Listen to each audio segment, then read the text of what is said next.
Scientists have recently found a highly accurate way to predict the best treatment for patients with meningioma based on patterns of gene expression in their tumors. Dr. Stephen Magill, assistant professor of neurologic surgery at Northwestern Medicine, was co-senior author of the study published in Nature Medicine. He joins this episode of Better Edge to discuss this innovative test that could change treatment for 1 in 3 patients with meningioma.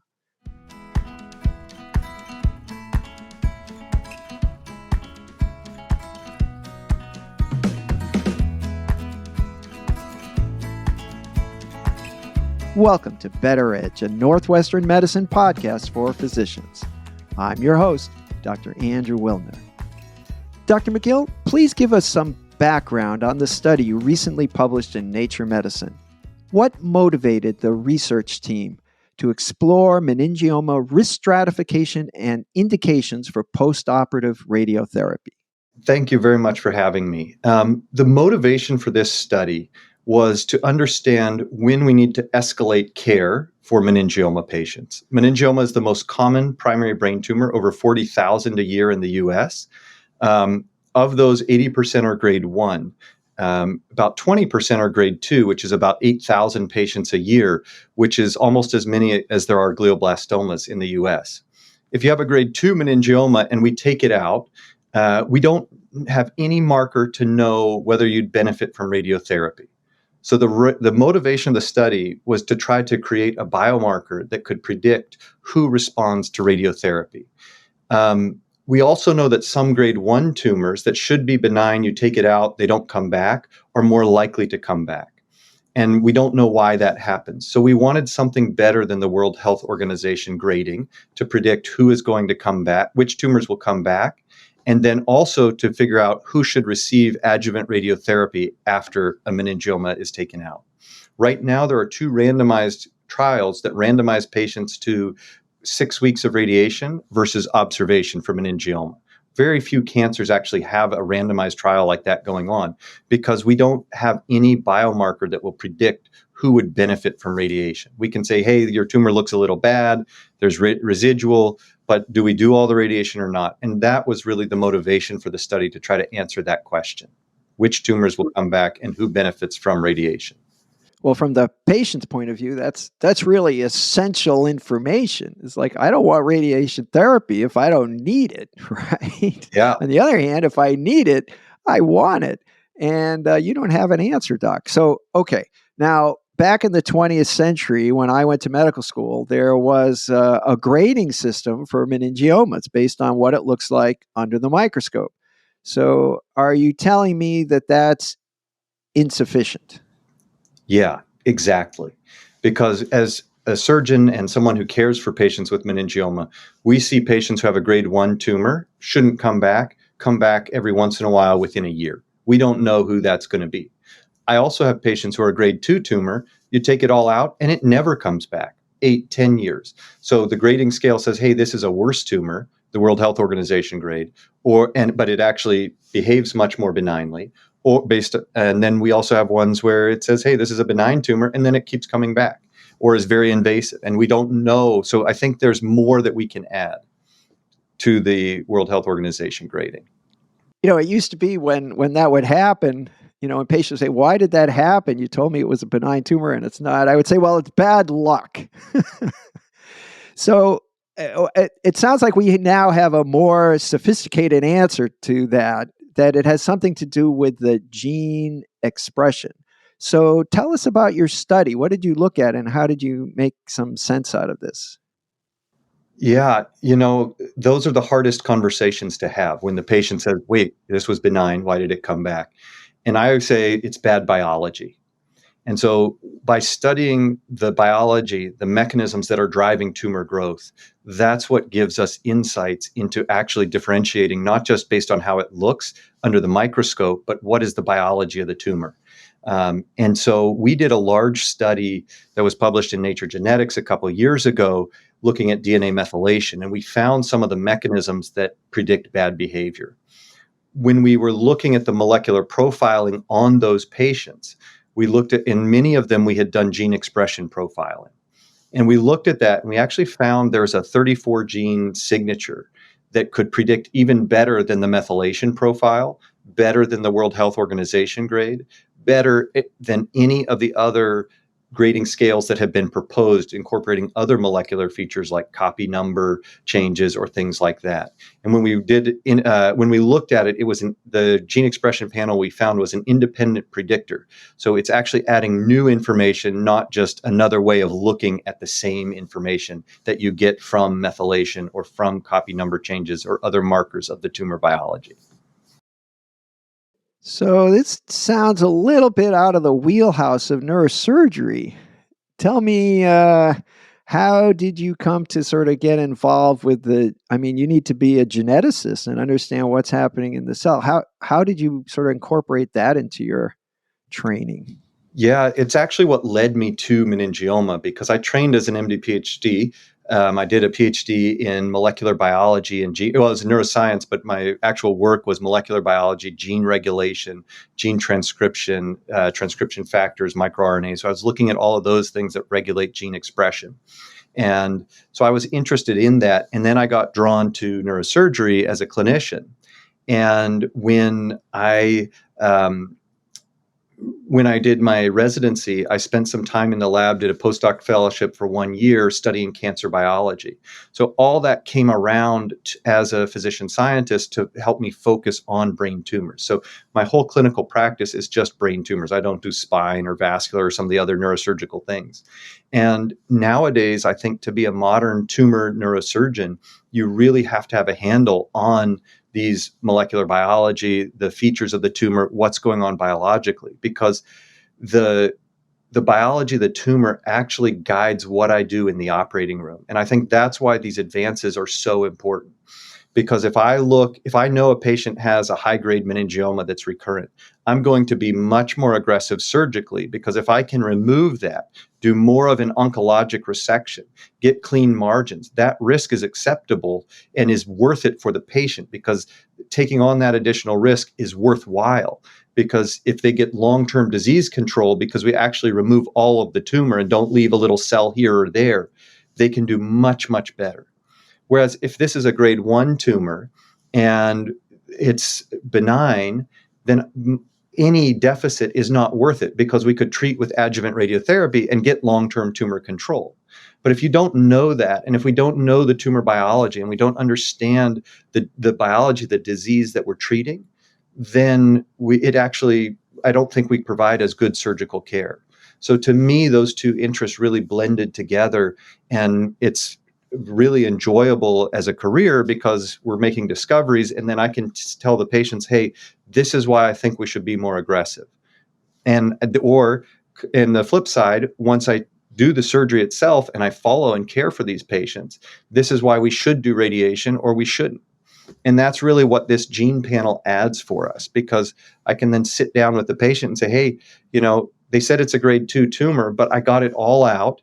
And the gene expression profile says you're actually low risk. So those patients that we treated with radiation had no extended survival. They did great regardless of the radiation. So let's not do radiation and we'll just follow you with serial imaging. So I think understanding and pushing these things, to me, it directly informs what I do with my patients. Wow, that's fantastic. You are the guy for the job based on your training and your skills. Now, I'm going to ask you a few questions. One, is this gene expression assessment of a tumor, is this available everywhere? Or is this just something that you guys are doing at Northwestern? Or how, in other words, if I go to the doctor tomorrow, with my meningioma, is that something they're going to do? Is that part of the state of the art, or is that a new thing? Yeah, so it is. We are in the process of commercializing it. So it is not yet available. Patients have started emailing us after the study saying, hey, can I get this? I'm having this conversation with my doctor. Can you run the gene expression profile? Right now it's in the lab. 2 of the NRG clinical trials, the large network for clinical trials, are being planned now and are actually incorporating this as a biomarker. So when we start deciding for these recurrent meningiomas, are we going to do radiation or not? We're going to start testing for the gene expression panel, and we're working to bring it to commercialization, but it is not there yet. So it's not available. In the interim, we have to use the other molecular information that's been published. So, what are the copy number changes in a meningioma? There are different grading scales proposed where we incorporate that, and I use that to inform what I do for my patients now, because it's the best that we have clinically, and it is a step up from the WHO grade. And it's changed what I do. I have some patients that have grade 2 meningiomas I'm just watching because their biology of the tumor, the methylation, the copy number profile, those things that are available commercially say you're a low-risk tumor. So you had a great surgery, you had a low-risk tumor, let's not do radiation. But it's really needed, and we're working hard to get it out commercially. Let me ask a very pragmatic question. So it sounds like this is important, this gene expression test. Now, a patient presents with a meningioma. You don't know what the gene expression is because you don't have a piece of tissue, right? Mm-hmm. So would it be worthwhile to biopsy that tumor before the resection to get an answer, or do you just do the resection as best you can and then get the answer later? How do you approach that?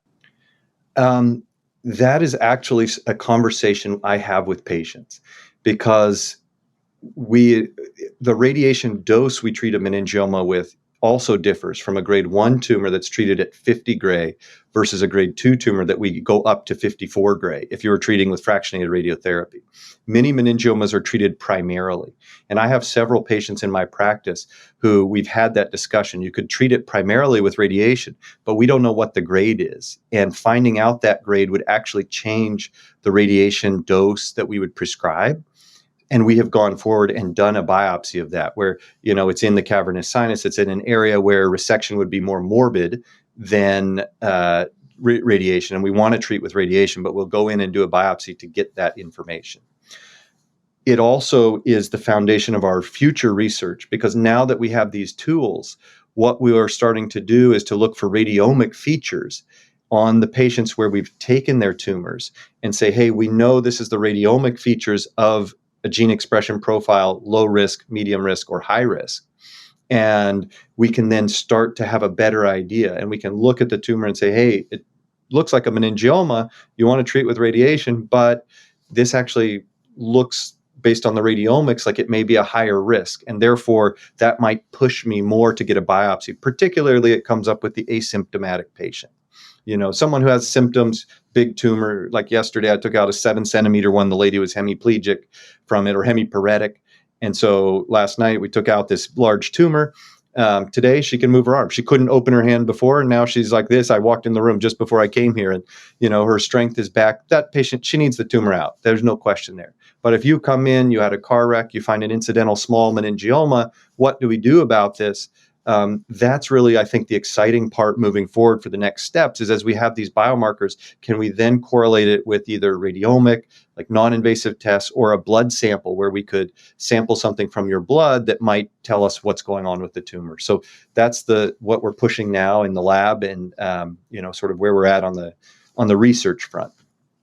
One last question. I remember about 6 months ago, I think, the hot new thing was methylation. Was it a methylated tumor cell, or not? So is that still important, or where does this fit into that? Yeah, that's a great question. DNA methylation is very good at predicting clinical outcome, but when we look like recurrence, but when we looked at that in our samples, we could not find a methylation signature that predicted radiotherapy responses. And that's why the gene expression panel was a very, really exciting. And I think that's why it got into Nature Medicine and the press that it's gotten, because people have looked for this and we haven't found it, but we found a modality that actually does predict the radiation responses. So at this point, DNA methylation is also a little on the expensive side. It's not available widely, and there's variations in the processing pipeline. That, I think, will have a usefulness, but widespread clinical, like you have to do this on every meningioma, I'm a little less bullish on that, taking over as the standard of care for meningioma. Something like the gene expression panel, which is 34 genes, it is relatively cheap, very simple analysis. There's not as much post-processing and variability that can come as you get with DNA methylation. So I think it will actually have a chance to be something widely used. And we've seen that in breast cancer and prostate cancer, where you get a gene expression panel that says you're this type, and then that guides your management. And it's much more affordable and easier to disseminate. I think methylation is interesting. I think it's helpful. It's a great tool for discovery because it's a genome profile. And it's also very good if you don't know it's a meningioma. Like methylation is good telling meningioma from something else.